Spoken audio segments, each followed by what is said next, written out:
Good morning friends, পবিত্র Das technical expert YouTube চ্যানেলে সবাইকে ওয়েলকাম জানাচ্ছি। আজকের এই কন্টেন্টের মাধ্যমে দুটো পার্ট নিয়ে আপনাদের সামনে তুলে ধরব। প্রথম পর্বে থাকছে ভেনামি চিংড়ি সংক্রান্ত আলোচনা, অর্থাৎ চিংড়ি যখন ছোট অবস্থায় থাকে তখন হোয়াইট মাসেল ক্রাম্প অথবা ব্যান্ড হয়ে যায়। উক্ত সমস্যার সমাধানের জন্য আপনাকে কি করতে হবে। পরবর্তী পর্ব অর্থাৎ অন্তিম পর্বে থাকছে কার্প জাতীয় মাছ সংক্রান্ত আলোচনা, অর্থাৎ আপনার পুকুর চাষ করতে গিয়ে যদি ক্ষতরোগ আসে তাহলে উক্ত ক্ষতরোগের সমস্যার সমাধান আপনি কিভাবে করবেন তা নিয়ে বিশদ আলোচনা থাকছে। আজকের এই ভিডিওটি মোস্ট ইম্পর্ট্যান্ট হবে আপনার জন্য, তাই আপনাকে রিকোয়েস্ট করব স্কিপ না করে পুরো ভিডিওটি শেষ পর্যন্ত দেখতে থাকুন। চ্যানেলে নতুন হয়ে থাকলে অবশ্যই চ্যানেলটি সাবস্ক্রাইব করার সঙ্গে সঙ্গে বেল আইকন প্রেস করে দেবেন। অ্যাকোয়াকালচার সংক্রান্ত যে কোনো বিষয়ে জানতে সরাসরি আমার সাথে যোগাযোগ করতে পারেন। প্রত্যেকটি ভিডিওর ডেসক্রিপশান বক্সে আমার কন্ট্যাক্ট নাম্বার শেয়ার করা থাকে, অথবা ভিডিওর অন্তিম পর্বে আমার কন্ট্যাক্ট নাম্বার আমি শেয়ার করে থাকি, ওখান থেকে কালেক্ট করে সরাসরি আমার সাথে যোগাযোগ করবেন। দেখুন, ভেনামি চাষ আমরা সকলেই করছি, কেউ খুব সুস্থভাবে চিংড়ি তৈরি করতে পারছি, আবার কোনো কোনো চাষি বন্ধু বিভিন্ন সমস্যায় পড়ে প্রাথমিক পর্যায়ে লসের সম্মুখীন হয়ে ব্যবসা বন্ধ করে দিচ্ছেন অথবা চিংড়ি তৈরি করতে ব্যর্থ হচ্ছেন। বিগত একটি ভিডিওতে আমি অলরেডি আলোচনা করেছিলাম যে চিংড়ি চারা মজুত করবার পরবর্তী সময় পুকুরে যে সমস্ত প্রধান সমস্যাগুলি আসে এবং সঙ্গে তার উপযুক্ত সমাধান নিয়ে বিস্তারিতভাবে তুলে ধরেছিলাম। আশা করি ওই ভিডিওটি আপনাদের যথেষ্টভাবে হেল্প করেছে। চিংড়ির ছোট অবস্থায় নানাবিধ সমস্যা হয়ে থাকে, বিশেষ করে 30 দিন কিংবা তার কম যদি বয়স থাকে, মেন্টালি স্যাটিসফাইড হয়ে স্যানিটাইজার অ্যাপ্লাই করতে পারছেন না পুকুরে, খুব সহজে চেক ট্রে তুলতে পারছেন না, কারণ চেক ট্রে তুলতে গেলেই চিংড়িগুলো সাদা হয়ে যাচ্ছে অথবা ব্যান্ড হয়ে যাচ্ছে। বিশেষ ক্ষেত্রে চেক ট্রেতে থাকাকালীন অবস্থায় কয়েক সেকেন্ডের মধ্যেই চিংড়ি মারা যাচ্ছে। আপনার পন্ড কালচার চলাকালীন অবস্থায় এরকম সমস্যা এসে থাকলে কোনোভাবেই প্যানিক হবার দরকার নেই। আমি বলে রাখি, যে সমস্ত পন্ডে হাই স্টকিং ডেন্সিটিতে কালচার চলছে, উক্ত পন্ডগুলিতে ছোট অবস্থায় বডি ক্রাম্প হওয়া বা হোয়াইট মাসেল হওয়া ন্যাচারাল। বেশিরভাগ ক্ষেত্রে নোটিস করবেন যে সমস্ত পন্ডগুলিতে উক্ত সমস্যা উপস্থিত হয়েছে, উক্ত পন্ডগুলির ওয়াটার প্যারামিটার সঠিক নেই। সাধারণত ওয়াটার পিএইচ লেভেল অপটিমাম লেভেলের থেকে বেশি থাকে। সর্বপ্রথম আপনার করণীয় হচ্ছে উক্ত কালচার পন্ডটির ওয়াটার পিএইচ সঠিকভাবে মেনটেন করা, অর্থাৎ অপটিমাম লেভেলে আনা। পরবর্তী কাজ হচ্ছে প্রপার ল্যাবরেটরিতে গিয়ে ওয়াটার হার্ডনেস চেক করা। যদি ওয়াটার হার্ডনেস অ্যাবনর্মাল থাকে তাহলে সেটাকে উপযুক্তভাবে কালচার করে সঠিক লেভেলে আনুন।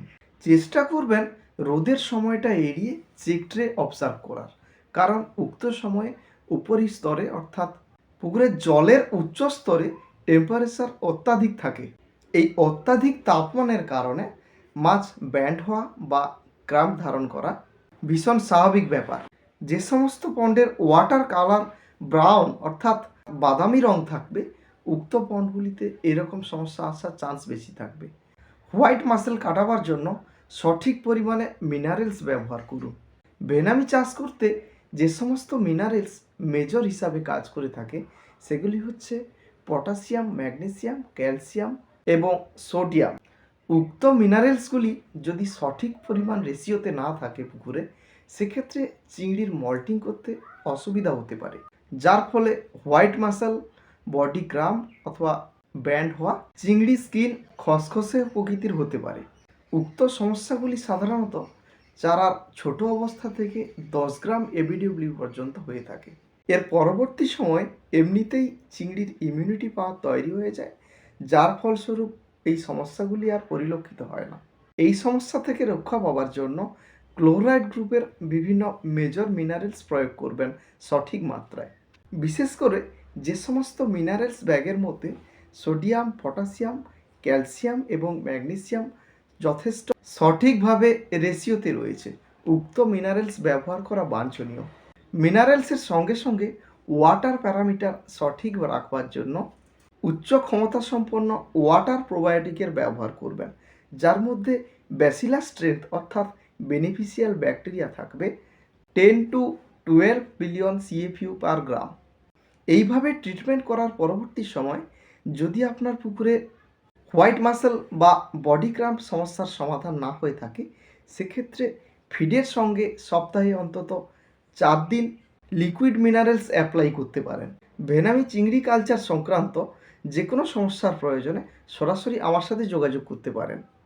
প্রত্যেকটি ভিডিওর ডেসক্রিপশান বক্সে এবং শেষের দিকে ডিভাইসে আমি আমার কন্ট্যাক্ট নাম্বার সাধারণত শেয়ার করে থাকি। ওখান থেকে সংগ্রহ করে সরাসরি আমাকে কল অথবা হোয়াটসঅ্যাপ করতে পারেন। আজকের এই ভিডিওটি কেমন লেগেছে অতি অবশ্যই আমাকে কমেন্টের মাধ্যমে জানাবেন। এই ভিডিওর পরবর্তী পর্যায়ে আমি ফিশ সংক্রান্ত একটি ইম্পর্ট্যান্ট আলোচনা করব।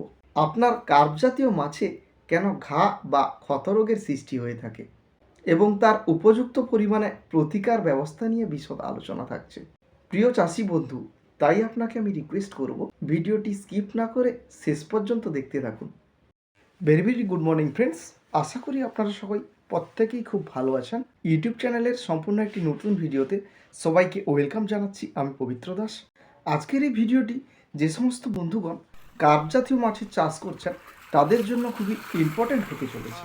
বিগত বেশ কয়েকদিন যাবৎ বহু চাষি বন্ধুগণ আমার সাথে সরাসরি কন্ট্যাক্ট করে জানতে চাইছেন যে ওনারা কার্প জাতীয় মাছের চাষ করছেন এবং কালচাররত অবস্থায় ওনাদের মাছের গায়ে ঘা দেখা যাচ্ছে, অর্থাৎ ক্ষতর সৃষ্টি হয়েছে। আজকের এই ভিডিওটি সেই সমস্ত চাষি বন্ধুদের জন্য যিনারা মাছের ঘা অর্থাৎ ক্ষত রোগ সারাতে চাইছেন। তাই স্কিপ না করে পুরো ভিডিওটি দেখতে থাকুন। আশা করি এই ভিডিওটি আপনাদের কালচার ক্ষেত্রে গুরুত্বপূর্ণভাবে হেল্প করবে। চ্যানেলে নতুন হয়ে থাকলে অবশ্যই চ্যানেলটি সাবস্ক্রাইব করবেন, সঙ্গে বেল আইকন প্রেস করে নোটিফিকেশান অল করে দেবেন। যে সমস্ত চাষি বন্ধু কার্প জাতীয় মাছের চাষ করছেন সবসময় চেষ্টা করবেন আপনার কালচাররত মাছগুলিকে নরম রাখবার। মাছ নরম রাখবার জন্য জলের হার্ডনেস এবং পিএইচ মেনটেন করা খুবই জরুরি। কার্প জাতীয় মাছ চাষ চলাকালীন ঘা অথবা ক্ষতরোগের সৃষ্টি কেন হয়ে থাকে?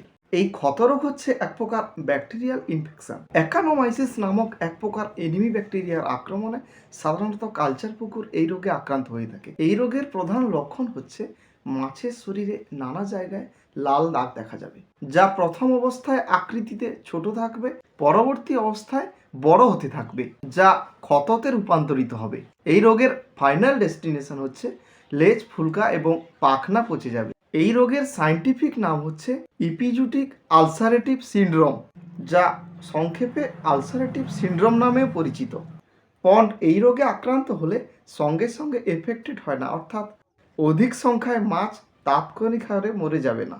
বেশ কয়েকদিন আগে থেকেই এই রোগ আসার সিগন্যাল আপনি পেয়ে যাবেন। দিনের পর দিন কালচার যত এগোবে আক্রান্ত মাছের সংখ্যা বাড়তে থাকবে। উক্ত রোগের আবির্ভাব ফার্স্ট স্টেপে পর্যবেক্ষণ করতে পারলে সঠিকভাবে ট্রিটমেন্ট করে অবশ্যই উক্ত পুকুরটিকে এই রোগের হাত থেকে রক্ষা করতে পারবেন।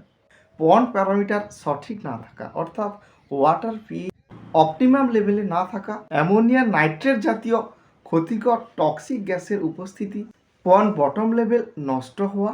এই রোগের প্রধান প্রিভেনশন হিসাবে সর্বপ্রথম যে ট্রিটমেন্ট করতে হবে সেটি হচ্ছে ওয়াটার প্যারামিটার সঠিক করা, অর্থাৎ ওয়াটার পিএইচ 7.5 থেকে 8-এর মধ্যে রাখতে হবে। এই রোগের মেন সলিউশন হচ্ছে আক্রান্ত মাছগুলিকে আলাদা করতে হবে। প্রতি 10 থেকে 12 লিটার জলে 1 চা চামচ লবণ মিশিয়ে দিন। উক্ত লবণ এবং জলের মিশ্রণে অর্ধেক চা চামচ পটাশিয়াম পারম্যাঙ্গানেট মিশিয়ে দিন। সমগ্র মিশ্রণটিকে 10 থেকে 15 মিনিট এভাবে রেখে দিন। উক্ত উপাদান দুটি জলে খুব ভালো করে মিশিয়ে নেওয়ার পর আক্রান্ত মাছগুলোকে উক্ত জলে 2-3 মিনিট রাখার পরে আবার পুকুরে ছেড়ে দিন। যদি সফলভাবে এই প্রিভেনশন আপনি নিতে পারেন তাহলে আগামী 7 দিনের মধ্যে আপনার পুকুর থেকে ক্ষত বা ঘা সম্পূর্ণ নিরাময় হয়ে যায়। জানি এই প্রকার সলিউশন নেওয়া যে কোনো চাষির পক্ষে খুবই কঠিন বলে আমি মনে করি। তার জন্য কালচার চলাকালীন অবস্থায় পুকুরে কিভাবে ট্রিটমেন্ট করবেন তা নিয়ে বিশদে আলোচনা করছি, তাই স্কিপ না করে পুরো ভিডিওটি দেখতে থাকুন। প্রথমত, কালচার পন্ডে বিঘা প্রতি 2 কেজি হারে কলিচুন ব্যবহার করুন সন্ধ্যের সময়, যার ফলে পুকুরের পিএইচ খুব সঠিকভাবে মেনটেন করতে পারবেন। এর পরবর্তী অবস্থায় পটাশিয়াম পারম্যাঙ্গানেট 200 থেকে 250 গ্রাম প্রতি বিঘা জায়গাতে ব্যবহার করুন। এর পরবর্তী কাজ হচ্ছে পুকুরের অ্যামোনিয়া টেস্ট করা। যদি অ্যামোনিয়া পরিলক্ষিত হয় সেক্ষেত্রে টেকনিশিয়ানের পরামর্শ অনুযায়ী গ্যাস পাউডার প্রয়োগ করুন। পুকুরের বটম ট্রিটমেন্ট করবার জন্য জিওলাইট পাউডারের ব্যবহার করুন প্রতি বিঘা জায়গাতে 3 থেকে 4 কেজি হিসাবে। এই ট্রিটমেন্ট করবার পরে প্রতি বিঘা জায়গাতে 500 গ্রাম হিসাবে কপার সালফেট অর্থাৎ তুঁতে জলে গুলিয়ে সারা পুকুরে প্রয়োগ করুন। এইভাবে ট্রিটমেন্ট করলে আমি আশা করছি আপনার পুকুর থেকে ক্ষত রোগ খুব সহজে নিরাময় হয়ে যাবে। অ্যাকোয়াকালচার রিলেটেড ভিডিও দেখতে অবশ্যই চ্যানেলটি সাবস্ক্রাইব করতে ভুলবেন না। সাবস্ক্রাইব করার সঙ্গে সঙ্গে বেল আইকন প্রেস করে নোটিফিকেশন অল করে দেবেন। কালচার রিলেটেড যে কোনো সমাধানের প্রয়োজনে সরাসরি আমার সাথে যোগাযোগ করবেন। প্রত্যেকটি ভিডিওর ডেসক্রিপশন বক্সে আমি আমার নাম্বার শেয়ার করে থাকি, ওখান থেকে সংগ্রহ করে অবশ্যই আমার সাথে যোগাযোগ করতে পারেন। Thank you, all the best, with love, Pabitra Das.